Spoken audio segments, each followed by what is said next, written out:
4절 신약 188쪽입니다.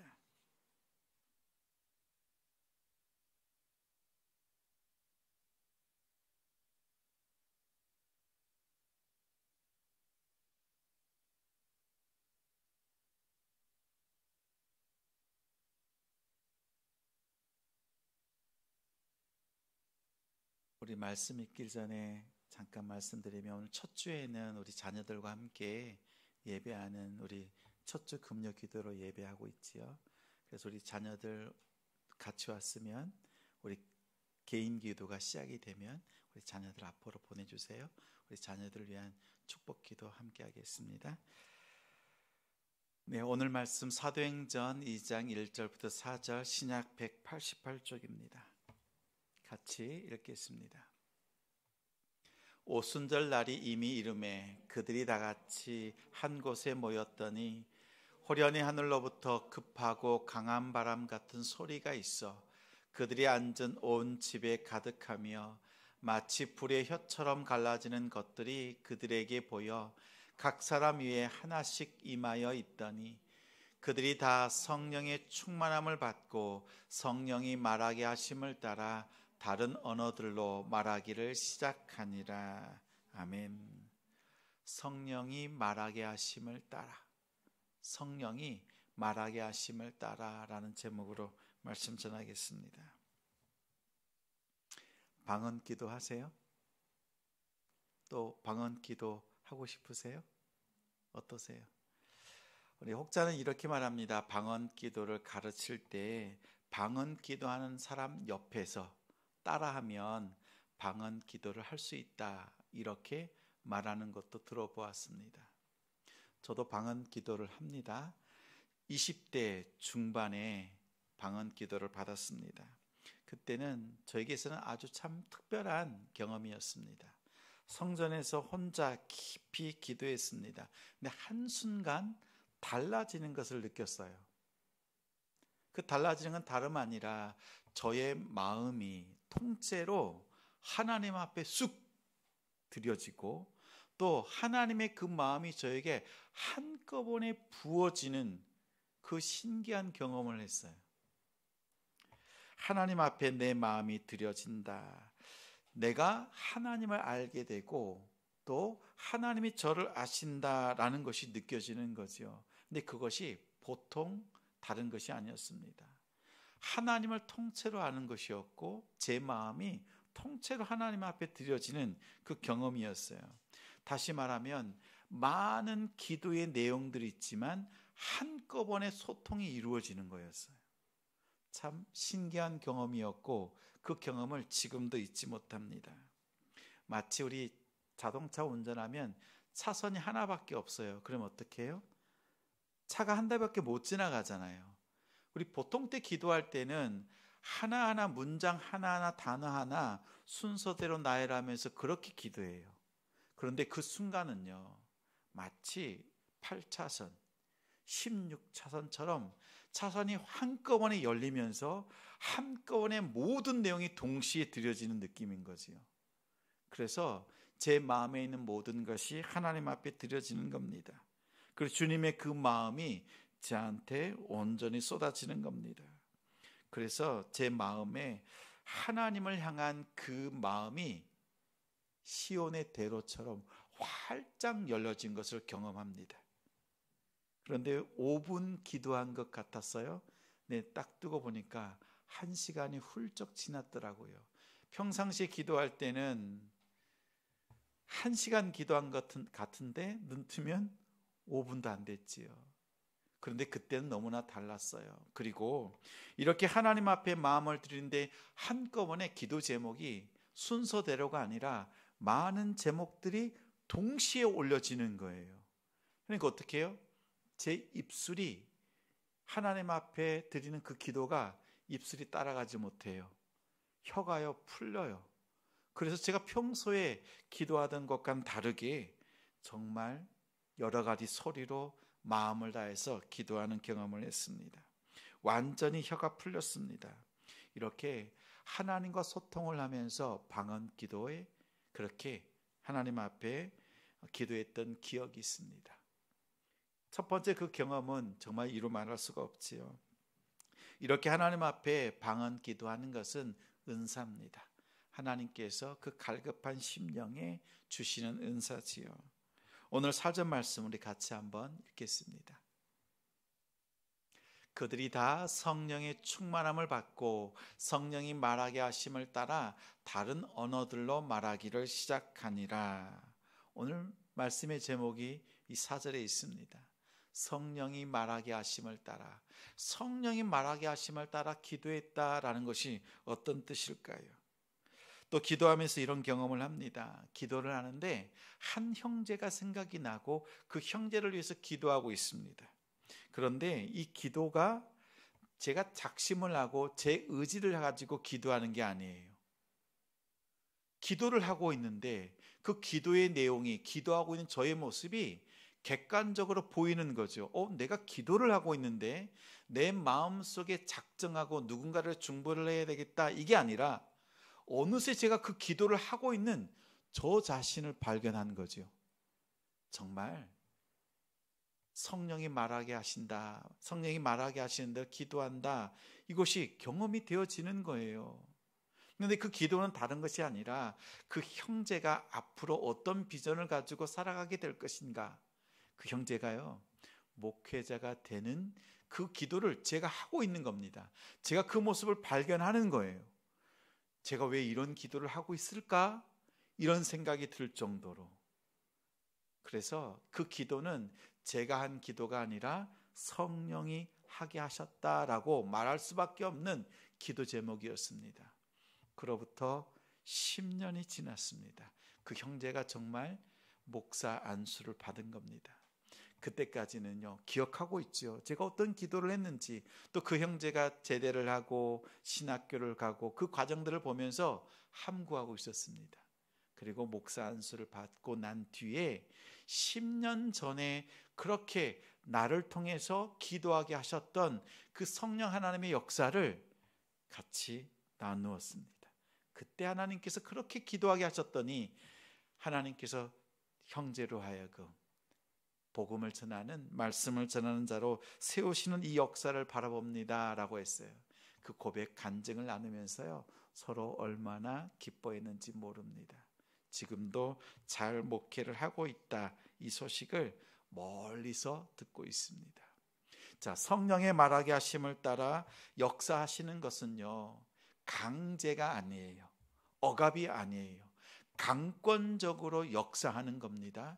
근데 그 역사는요 우리를 통해서 하나님이 우리를 이용하시는 것이 아니라 우리를 인격 안에서 함께 합력하시면서 그 일들을 이뤄 가신다라는 거예요. 오늘 말씀에 나와 있는 이 기도하는 모습들, 성도들, 제자들의 모습을 보면 성령이 말하게 하셨다라고 하는 것은 강압적으로 하는 것들이 아니었어요. 귀신의 쓰임은 어떻게 해요? 귀신의 영이 그 사로잡힌 그 사람을 어떻게 해요? 강제로 움직이는 거지요. 억압하는 거지요. 그런데 하나님의 영, 하나님의 신은 그렇지 않습니다. 우리 안에 오셔서 인격적으로 역사하시고 우리와 연합해서 일하신다라는 사실을 기억하시기 바랍니다. 그런데 이 일들이요 하나님 앞에 간절히 기도할 때예요. 이 방언 기도, 또 하나님 앞에 큰 은혜를 입을 때는요 하나님 앞에 몰입해서 집중해서 기도할 때 그 하나님의 역사들을 우리는 경험하는 것을 볼 수가 있습니다.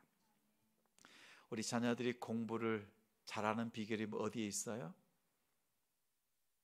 좀 성적이 잘 안 나올 때, 공부가 잘 안 될 때 어떻게 해야 돼요? 어떻게 해요? 공부가 잘 안 돼, 성적이 잘 안 나와, 이러면 어떻게 해야 돼요? 계속 그래도 공부해야 되죠. 그 자리를 지켜야 되는 거지요. 그래서 엉덩이 힘으로 공부하는 거지요. 기도도 마찬가지입니다. 우리가 기도가 잘 될 때도 있지만 잘 안 될 때도 있어요. 저도 기도하다가 막힐 때가 있어요. 입술이 열리지 않을 때가 있습니다. 그러면 중단하는 것이 아니라 공부가 잘 안 될 때 더 공부하는 것처럼 잘 나오지 않을 때요 그 자리를 지키는 거예요. 기도의 자리를 지키는 겁니다. 그래서 기도의 문이 터지고 입술이 열리고 하나님 앞에 기도로 나아가는 겁니다. 마찬가지로 기도 역시 기도의 자리를 지키는 엉덩이 힘이 있어야 합니다. 우리 자녀들이요, 기도의 그 줄을 붙잡고 입술을 열어서 기도하려고 한다면요, 끝까지 기도하는 법을 가르치십시오. 기도가 안 된다 할지라도 그 기도의 자리를 지킬 수 있도록 가르치는 우리가 되길 바랍니다. 그럴 때 마음을 다해서 또 집중해서 하나님 앞에 기도할 수 있고, 더 나아가 오늘 역사하신 것처럼 방언의 은사를 경험하고 또 다른 기도의 세계로 주님을 만나는 그 자리로 나아갈 수 있습니다. 하나님과의 깊은 교제, 그 속에는요, 끈기 있게 하나님 앞에 기도할 때 하나님과 교통할 수가 있습니다. 우리 자녀들이 그러한 믿음의 자리까지 나아갈 수 있도록 가르치고 또 그 자리에 함께하는 우리 부모님들이 되어주시기를 당부드립니다. 오늘 말씀에도 보면 예수님의 제자들 12제자, 새롭게 뽑힌 우리 제자까지 해서 12제자, 그리고 성도들 약 120여 명이 합심해서 마가다락방에서 기도합니다. 10일 동안 마가다락방에서 기도했어요. 왜 10일인지 아세요? 예수님께서 6월절에 죽으시고 또 부활하셨잖아요. 그리고 예수님이 40일 동안 부활하시고 난 뒤에 40일 동안 제자들과 많은 사람들에게 부활하신 자신의 몸을 보여주셨습니다. 그리고 승천하셨어요. 그로부터 10일 뒤에 오순절에 예수님께서 성령이 바람같이 불같이 임하였습니다. 예수님께서 이 땅에 40일 동안 계시고 난 뒤에 승천하셨잖아요. 예수님이 보이질 않습니다. 근데 예수님이 계시지 않아요. 근데 예수님이 주신 약속의 말씀이 있습니다. 몇 날 며칠이 못 되어 이 예루살렘에 내가 너희에게 약속한 성령이 임할 것이다 라고 하세요. 그러니까 이 예루살렘을 떠나지 말고 기도의 자리를 지키라고 합니다. 그래서 10일 동안 예수님의 제자들과 성도들이 간절히 기도하고 또 기도했습니다. 그때 성령 하나님께서 찾아오셨습니다. 1절 말씀 같이 읽겠습니다.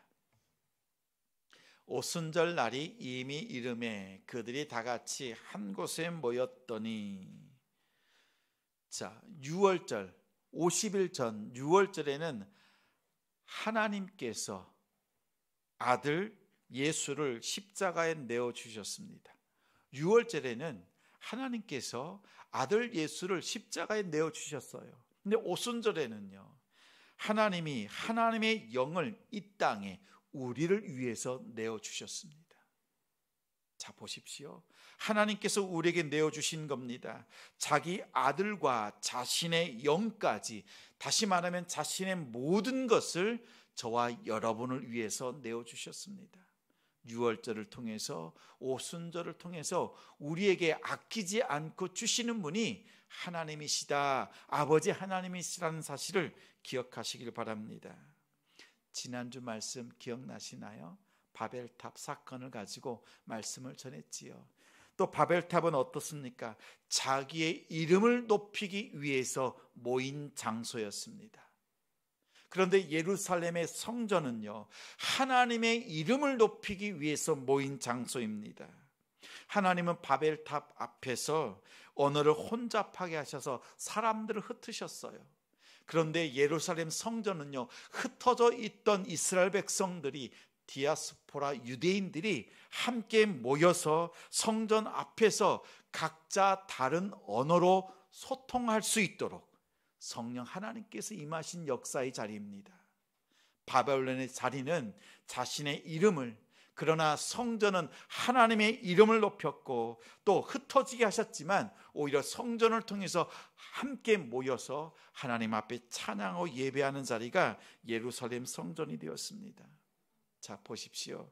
하나님이 이 땅에 오셔서 각자의 욕망을 가지고 나온 바벨탑 앞에 모인 사람들은 다 흩으셨습니다. 그러나 예수의 소망을 가지고, 자신의 욕망이 아니라 예수의 소망을 가지고 예루살렘 성전에 모인 사람들에게 예루살렘 중심으로 먼저 하나 되게 하는 그 역사, 성령 하나님 안에서 그 일을 이루셨습니다. 성령 안에서 하나 되게 하시는 역사가 예루살렘에 있었습니다. 기도하는 자들을 통해서 하나님께서 보여주셨습니다. 그 외적인 증거가, 하나님이 임하셨다라고 하는 그 증거가 불같이 임하고 바람 소리처럼 임하는 하나님의 역사였고, 각자의 그 입술에서 터져나오는 것이 방언이었습니다. 이것이 성령이 말하게 하심을 따라라고 하는 이 방언의 역사였습니다. 성경에 보면 방언에 대해서 집중적으로 다루고 있는 곳이 두 곳이 있습니다. 오늘 우리가 읽은 이 본문 말씀 사도행전 2장과 고린도전서 12장과 14장에 보면 성령의 은사에 대해서, 방언에 대해서 다루고 있습니다. 방언은 성령이 말하게 하시는 역사입니다. 2장, 사도행전 2장도 마찬가지고, 또 고린도전서에 있는 이 은사에 대한 이 방언도 우리 안에 있는 성령께서 우리로 하여금 기도케 하셔서 하나님 앞에 기도하게 하는 방언의 역사입니다. 그런 면에서 공통점이 있지요. 큰 면에 있어서, 넓은 의미에 있어서 성령께서 우리 안에서 역사하시는 하나님의 역사다라는 측면에서 같습니다. 그러나 조금 더 살펴보면 이 두 가지는 조금 다른 차이가 있습니다. 첫째는 방향이 다릅니다. 사도행전 2장의 방언과 고린도전서에 나오는 방향이, 그 방언의 방향이 다릅니다. 사도행전 2장의 방언은 무슨 뜻이 있어요?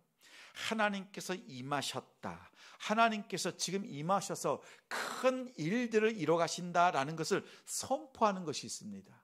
그리고 이 방언이 누구에게 전해져요? 가장 가까이에 있었던 성도들끼리, 그리고 뛰쳐나가서 거리에 있는 많은 사람들을 향해서 방언을 했습니다. 자, 방언이요, 사도행전 2장의 방언은 사람들을 향해서 선포하면서 하나님의 역사를 선포하면서 사람들에게 전하는 것이었어요. 대상이 사람들을 향하고 있습니다. 그런데 고린도전서 12장 14장에 있는 방언은 어떤 방언이에요? 사람들에게 하는 방언이 아니라 그 방향이 하나님께 올려드리는 기도예요. 조금 더 살펴보니까 방향이 다른 거지요. 사람들을 향해서 직접 선포되어지는 그 방언이 있고, 하나님께 드려지는 방언이에요. 오늘날 우리가 하나님 앞에 드리는 방언이지요. 사람들을 향해서 직접 입술을 열어서 전하는 방언들이 아니지요. 이런 차이가 있습니다. 그런데 이 두 가지도 성령이 말하게 하심을 따라서 우리가 드려지는 방언이라는 겁니다. 두 번째는 특징의 차이가 있습니다. 사도행전의 방언은요, 듣는 사람들이 들었을 때 이해가 돼요, 안 돼요? 각 사람의 언어로, 실제적으로 소통하는 언어로서의 방언이었습니다. 근데 오늘 우리가 드리는 방언, 또 고린도전서에 나오는 방언은 어떤 방언이에요? 누군가 방언 기도를 하고 있으면 우리가 그 방언 기도의 내용이 무엇인지를 쉽게 알 수 있어요? 몰라요. 나 혼자 홀로 하나님과 소통하면서 드려지는 방언인 거예요. 사도행전의 이 방언은요, 이러한 역사는 드물게, 또 성경에서는요 단회적으로 나옵니다. 그러나 성경에 한 번 단회적으로 나왔다 그래서 우리에게 나타나지 않는다라고 말할 수는 없죠. 왜냐하면 성령의 역사는 우리가 제한시킬 수가 없습니다. 근데 우리가 하나님 앞에 드리는 이 방언 기도는요, 우리가 개인적으로 하나님 앞에 드리는 기도입니다. 그래서 질서 있게 방언 기도를 해야 합니다. 대표로 기도를 할 때, 대표 기도를 할 때 개인적인 방언 기도하는 것은 금합니다. 그렇지요? 그리고 무엇인가 서로 방언 기도가 터져 나올 때는요, 서로 자중하면서 공동체의 유익을 위해서 방언 기도를 하는 것이 바람직합니다. 합심 기도할 때는요, 숨김없이 최선을 다해서 여러분 방언 기도하셔도 좋습니다. 다만 나의 기도가 다른 형제의, 지체의, 공동체의 그 방해가 되지 않는 선에서 얼마든지 기도하시면 좋겠습니다. 또 세 번째는요, 목적이 다릅니다. 사도행전에 나오는 이 방언 기도는요, 성령께서 임하셨다, 모든 사람들에게 임한 하나님의 역사를 나타내는 표징이었습니다. 증거였습니다. 그런데 고린도전서에 나오는 방언은 각자의 은사로서, 공동체를 섬기는 은사로서 주어집니다. 성령의 은사는 한두 가지가 아닙니다. 가르치는 것도 성령의 은사입니다. 섬길 줄 아는 것도 성령의 은사입니다. 기도하는 것도 은사고, 구제하는 것도 은사고, 또 모든 부분들이 성령이 우리 안에서 나타나는 은사들인데, 그 중에 방언 기도로 섬기는 것도 은사입니다. 그래서 그 은사를 공동체를 위해서 사용하는 것, 이것을 기억하시기 바랍니다. 그래서 이 많은 은사들, 성령의 역사들, 그 은사들 중에서 하나님께서 내게 주신, 하나님께 기도의 줄을 붙잡고 나아갈 수 있는 은사로 주셨다라는 것이고, 그 은사를 통해서 누군가를 위해서, 공동체를 위해서 방언으로 기도할 수 있는 우리 성도들 되시기 바랍니다. 기억하십시오. 이 은사는요, 공동체를 위해서 주신 거예요. 나 혼자 홀로 기도하기 위해서, 그 유익을 위해서 준 게 아니라 공동체를 위해서 주셨다라는 겁니다. 다시 말하면 자랑할 것이 된다 못 된다? 내가 방언 기도한다, 이것 때문에 어깨가 높아질 이유가 있다 없다? 없다. 없다. 섬김을 위해서 주신 것이다 라는 겁니다. 그래서 자랑할 것이 아니라 섬김을 위해서 여러분 해주시고, 또한 혹이나 내가 방언 기도를 못한다라고 해서 마음이 작아질 필요도 없습니다. 내게 방언 기도가 없지만 가르치는 은사, 섬기는 은사, 돌보는 은사, 여러 가지 은사를 내게 주셨다는 거예요. 그 은사들을 붙잡고 공동체를 섬겨갈 수 있는 우리 성도들이 되시길 바랍니다. 그럼에도 불구하고 방언 기도하는 것 보면, 그런 은사를 받은 지체들을 보면 어때요? 부럽기도 하고, 나도 그런 기도하고 싶다, 이런 마음이 들기도 하지요. 왜냐하면 이 방언 기도가요, 우리가 많은 성령의 은사들 중에서 외형적으로 나타나는 은사이기 때문에 더욱 그렇습니다. 그럴 때 이런 마음을 다해서 또 하나님께 집중해서 그 중심을 들이면서 기도하십시오. 그러면 그 성령의 은사, 방언의 은사, 하나님께서 다 주셨는데 그 기도의 은사를 왜 주시지 않겠습니까? 응답하실 때까지, 응답 주실 때까지 기도할 수 있는 우리가 되길 바랍니다. 그리고 은사를 받으셨으면 개발하십시오. 방언의 은사도 한 번 받고 내가 기도하지 않으면 소멸돼요. 사라져요. 섬김의 은사도 그렇고 가르치는 은사도 그렇습니다. 내게 받은 은사, 주신 은사를 개발하고 또 발전시켜서 공동체의 유익을 위해서 함께 섬겨갈 수 있는 우리가 되기를 소망합니다. 오늘 말씀을 통해서 우리에게 주시는 것이 있어요. 성령은 우리에게 빗물과 같이 우리에게 임하십니다. 우리에게 유익을 위해서 우리에게 임하십니다. 늦은 비, 이른 비와 같이 임하셔서 우리로 하여금 윤택하게 하고, 한 사람의 윤택함이 아니라 믿음의 공동체의 유익을 위해서 주시는 역사입니다. 120명이 모여서 기도할 때 성령이 임하셨습니다. 아버지 하나님께서 보내주신 하나님의 영이었고, 그 영을 통해서 예수님의 제자들과 그 은혜와 그 방언을, 은사를 받은 자들이 힘있게 복음을 전하였던 것을 기억하시면서 성령이 말하게 하심을 따라 기도하는 이 방언, 복음을 선포하는 그 은혜를, 그 은사를 사모하면서 하나님 앞에 귀하게 쓰임받는 우리 성도들이 되시기를 바랍니다. 하나님과 깊은 사귐 속에 나아가는 우리 성도들이 되시기를 주님의 이름으로 축원합니다.